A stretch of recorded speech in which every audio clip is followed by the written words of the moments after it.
What happens if you're telling the truth, but no one believes you? Especially in a court of law, spoken words alone are never enough. To give your truth a legal identity, you need written proof, something solid, something official. And here's the twist.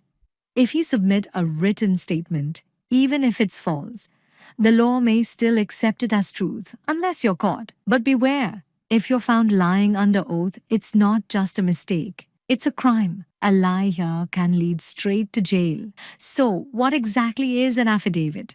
And why is it so important? In simple terms, an affidavit is a legal document, a formal written declaration in which you swear or affirm that everything you've stated is true. In other words, it's you saying, I take full responsibility for what I'm stating here. If it turns out to be false, I accept the consequences. That's why this document carries weight in the eyes of the law.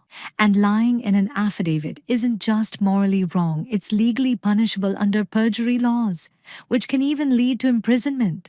So why is an affidavit such a big deal? Because in law, words mean nothing without proof. And more importantly, if tomorrow you deny what you said, the affidavit will stand as evidence that you did in fact say it. It's not just your word. It's your word, written, signed, and sealed with legal accountability. An affidavit is a document that proves your integrity, your credibility, and your commitment to the truth. So the next time life demands proof of your honesty, make an affidavit. Because when the truth is written, the law stands by your side.